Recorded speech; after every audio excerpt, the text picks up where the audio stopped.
그 대신 일본 사람은 우리 민족이 아니니까, 미국은 우리 민족이 아니니까 터집 잡아가지고 괴롭힐 대로 괴롭혀도 괜찮다. 이게 레이시즘입니다. 이 지구상에서 가장 침을 뱉어야 할 정치 이념이 있다면 레이시즘이죠. 인종주의. 미국에서 인종주의자로 찍혀버리면 끝나는 거 아닙니까? 지금 대한민국은 한국의 개업투쟁론자들하고 북한의 공산주의 세력이 다 힘을 합쳐가지고 전부 인종주의자가 되어버렸습니다. 그래서 우리는 그들에게 민족주의라는 월계관을 씌워주면 안 됩니다. 첫째, 민족 반역자라고 이야기하고 또 하나는 종족주의자다, 인종주의자라고 이렇게 이야기하는 게 옳을 것이라고 생각합니다. 4.27 선언의 제일 핵심은 4.27 선언은 6.15 14선언을 더 악화시킨 겁니다. 이게 종합판이에요. 이것은 북한 사람이 불러준 것을 받아 쓴 것이 아닌가 생각됩니다. 저는 그 용어가 문법이 한국에서 쓰는 용어가 아니에요. 그러니까 4.27 선언의 집필자는 김정은으로 봐야 됩니다. 김정은. 북한의 대남 적화 전략은 용어 하나하나가 다 무기입니다. 북한 정권하고 교섭해서 왜 판판이 지느냐? 용어에 속아 넘어가서 그렇습니다. 용어에 속. 민족 대단결 하면 얼마나 좋습니까? 근데 민족 대단결이 뭐냐? 반미, 한미동맹 해체라는 말이 그 안에 포함되어 있다는 것을 그때 이구락 씨도 아마 몰랐을 겁니다. 따라서 이 4.27 선언에 나온 민족이라는 말은 한국의 정통성을 파괴하고 자유민주 통일을 부정하고 그리고 반미, 반일을 명문화하는 겁니다.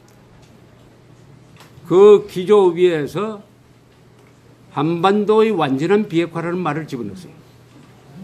한반도의 완전한 비핵화는 누구냐? 남과 북이라고 했습니다. 남과 북은 한반도의 완전한 비핵화를 위해서 노력한다고 되어 있습니다. 아니 왜 남한이 들어갑니까? 비핵화는 북한만 하면 되는데 왜 남한이 들어가죠? 남한과 북한이 핵 없는 한반도를 위해서 같이 노력하기로 했다. 그 말은 북한은 비핵화, 남한은 미군 철수를 의미하는 거죠. 남한에서 핵이 없어지도록 하려면은 핵을, 지금은 핵이 없지만은 혹시 핵을 가져올 수도 있는 주한미군을 없애고 해구산을 없애고 한미동맹 없애라는 말이 바로 그 말입니다. 그 말. 이건 제가 하나도 과장한 게 아니에요. 남과 북이 한반도의 비핵화를 위해서 공동 노력한다. 한국까지 끄집어 들여가지고 그 뒷문장은 또 이렇습니다. 남과 북은 북한이 최근 취한 주동적 조치를 높게 평가한다. 이게 또 함정입니다. 4.27 선언문을 읽으신 분들은 이게 무슨 말인가? 최근 북한이 취한 조치가 뭔가? 아, 실험장 폐쇄한 거? 앞으로 실험하겠다고 한 거, 그 모양이다. 라고 이야기를 하게 딱 되어 있습니다. 그게 바로 함정입니다. 함정. 그게 4월 20일에 북한 노동당 중앙위원회 전원회의의 결정서입니다. 그 결정서를 읽어보셔야 돼요. 그것만 읽어보면은, 아, 북한이 김정은이가 비핵화를 하겠다고 하는 거는 이게 전부 거짓말이구나. 그런 보도를 하는 거는 전부 거짓말이구나. 이런 결정서를 내어놓고 김정은이가 핵을 포기한다. 북한 노동당한테 맞아 죽을 겁니다. 그 결정서는 무슨 결정서냐? 그동안의 만난을 극복하고 우리가 핵보유국이 되었다. 이제는 체제를 지키는 보금을 만들었다고 했어요. 보금. 후손들이 행복하게 살 수 있는 보장을 담보를 만들었다. 해놓고 앞으로는 더 이상 핵실험할 필요 없다. 핵실험장은 사명을 다했다. 앞으로는 핵 없는 세계를 위해서 노력하겠다.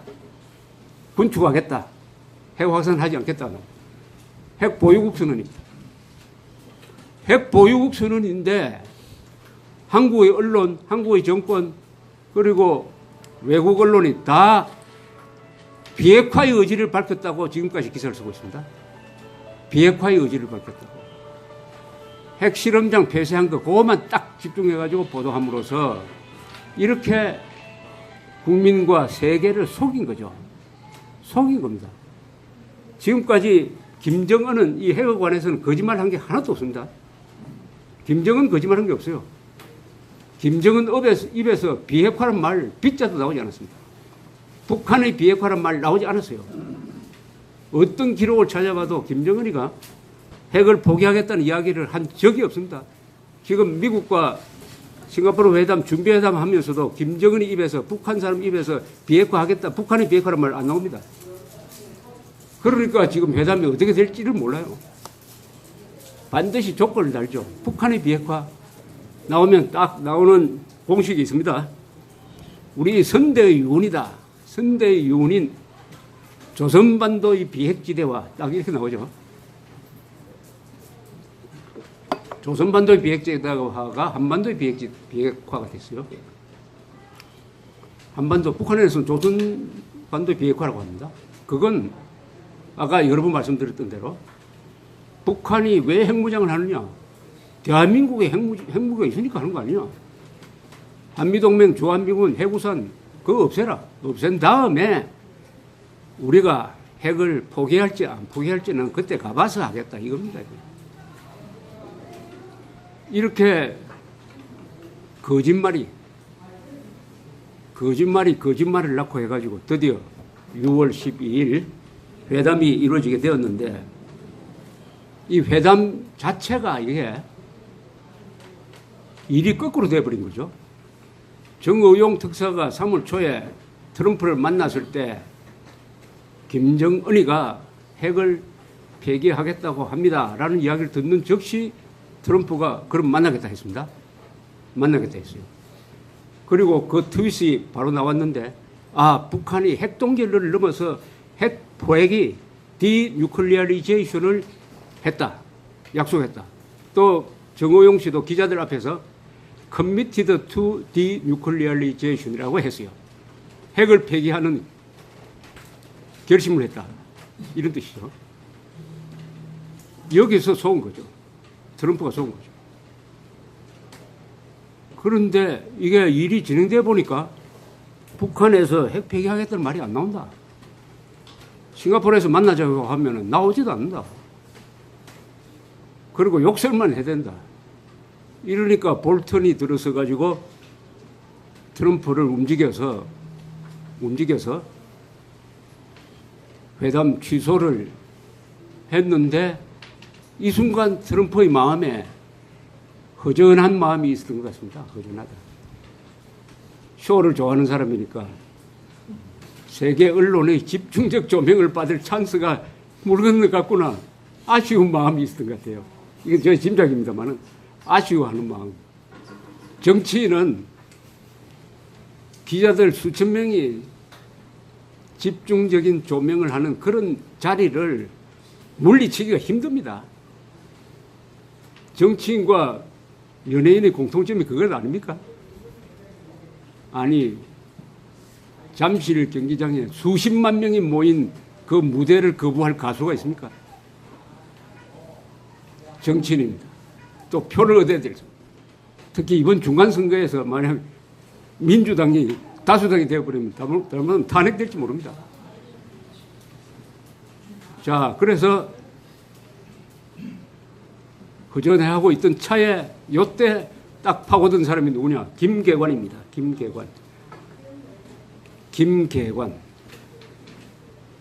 김계관이라는 이름 너무나 오랫동안 들어보셨죠? 일본이 아니라 북한 외무성 부상. 김계관을 만난 한국 사람들은 인간 김계관을 상당히 높게 평가합니다. 사람이 신중하고 점잖고 자존심 강하고 김계관을 상대한 부시 행정부의 외교관들이 다 손을 들었습니다. 다 졌습니다. 부시, 라이스, 힐, 크리스토프 힐, 다 김계관하고 상대하다가 졌어요. 김계관이가 딱 나왔어요. 오늘 새벽에 트럼프가 취소 편지를 쓴 직후에 나왔습니다. 나와가지고 점잖게 중앙통신을 통해서 성명서 하나를 발표를 했어요. 그 성명서는 명문입니다. 글은 이렇게 쓰는 거다 하는 것을 보여주는 겁니다. 명문이에요. 저는 그걸 읽어보고 이거 트럼프가 넘어가겠다는 생각이 들어요. 아주 정중하게 씁니다. 정중하게 쓰고 트럼프를 띄워주기도 하면서 또 자존심을 지키면서 당당하게 이야기합니다. 그 핵심적인 요지는 뭐냐? 만남이 중요하다. 한 술에 배부르지 않는다. 만나서 핵 문제를 이야기하면은 풀릴 수가 있다. 비핵화 물론 이야기 없죠. 거기에 넘어갔습니다. 트럼프가 즉시 트윗을 날렸어요. 북한으로부터 아주 건설적인 메시지가 왔다. 회담이 열릴지도 모르겠다. 이렇게 해버렸습니다. 24시간도 안 가가지고 이렇게 되고. 저는 여기서 만약 이게 회담이 실패한다면은 바로 이 찬스를 놓친 거예요. 그때 회담을 깨서야 합니다. 제일 먼저는 회담이 있어서는 안 돼요. 두 번의 실수가 있습니다. 첫째, 회담이 있어서는 안 되고, 두 번째는 회담 깼을 때 깨버려요. 왜 회담이 있어서는 안 됩니까? 북한을 코너로 몰았습니다. 완벽한 세계가 다 협조를 했어요. 중국까지 협조를 했어요. 북한을 코너로 몰았습니다. 그러면 시간은 우리 편이에요. 그렇다고 북한이 핵을 쓸 수 있습니까? 기다리는 거죠. 북한 내부의 변화도 기다리고. 했으면 됐는데 문재인 정권이 등장하니까 이것을 기회로 삼아가지고 판문점 쇼를 하는 바람에 트럼프까지 끼워가지고 회담문 국민으로 갔다. 북한의 핵은 회담을 통해서는 절대로 폐기시킬 수가 없습니다. 여러분 생각을 한번 해보십시오. 북한의 핵을 포기하라는 것은 코브라 보고 독을 빼라는 것과 같습니다. 그렇지 않습니까? 코브라가 독 빼면 뭐 됩니까? 지렁이 되는 거 아닙니까? 지렁이는 밟아버리지. 자살하는 겁니다. 자살하러. 아니 세계 외교 역사에서 말이죠. 전쟁에서 이기지 않고 핵을 폐기시킬 수 있는 방법이 어디에 있습니까? 핵을 폐기시키려면은 한 몇십만 명이 북한 지역에 가가지고 샅샅이 뒤져야 합니다. 40개소에 건물이 한 100군데 있답니다. 그걸 다 뒤져야 됩니다. 아니 북한의 노동당 정권이 살아있는데 그걸 허용을 하겠어요? 우리라도 하겠습니까? 북한 정권이 무너지든지 아니면 정말로 김정은이 자기 생명에 위협을 느낄 때 스스로 핵 폐기하는 거죠. 그러면 어떤 방법이 있었느냐? 아주 가장 간단한 해결 방법이 하나 있었어요. 그건 지금 해야 됩니다. 전술핵을 재배치하면 됩니다. 91년에 뺀 전술핵을 재배치해가지고 원래 한 160개의 폭탄이 있었습니다. 한국에. 전술핵을 재배치해가지고 이거 사용권은 우리도 가진다. 그러니까 미국과 한국이 공동 사용권을 가진 전술핵을 한반도에 딱 배치해 놓으면은 북한의 핵폭탄은 아무 의미가 없어집니다. 핵 대 핵으로 균형이 딱 맞춰지죠. 그런데 이게 NPT 조약을 어기는 것도 아니에요. 나토 국가에 그런 게 있습니다. 이걸 뉴클리어 쉐어링이라고 합니다. 나토 국가에 네덜란드, 벨기에, 서독, 이탈리아, 아마 터키 같은데 여기에 그런 제도가 있어요. 그 나라에 있는 미국의 전술핵은 전시에는 그 나라 정부하고 같이 공동사용권을 행사하기 때문이다. 바로 그것만 있으면 됩니다. 이 정권 들어서고 나서 전술핵 재배치해야 된다는 이야기가 야당에서도 나오고 전문가들 입장에서 많이 나오고 이 송영무 국방장관도 그게 상당히 하다가 문재인 정권이 딱 브레이크를 걸었습니다. 반대. 전술핵 재배치 반대. 아니, 전술핵 재배치도 반대하고 사드도 배치하지 않고 핵미사일 방어 훈련도 하지 않고 그러면은 한국을 완전히 무장 해제시켜가지고 북한의 핵 앞에 내놓은 거 아닙니까? 이건 핵전 무장 해제죠. 적전 무장 해제보다 더 문제가 많은 핵전 무장 해제를 시켜놓은 게 문재인 정권입니다. 이런 방법이 있었는데 회담 국면으로 가니까 이렇게 복잡해졌습니다. 그렇다고 제가 회담에서 트럼프가 김정은한테 이용당할 것이다? 저는 그렇게 보진 않아요. 어떤 합의가 나오느냐?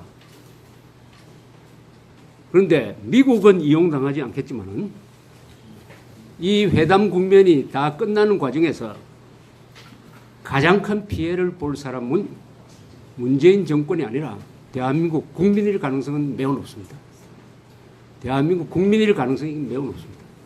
오늘 새벽에 백악관에서 아베 트럼프 두 사람이 기자회견을 상당히 오래 했어요. 아베가 왜 왔느냐? 세 가지 용어죠. 완전한 핵 폐기, 그 다음에 단거리, 중거리를 포함한 모든 미사일 폐기, 그리고 납치자 문제를 관철시켜달라고 트럼프에게 왔습니다.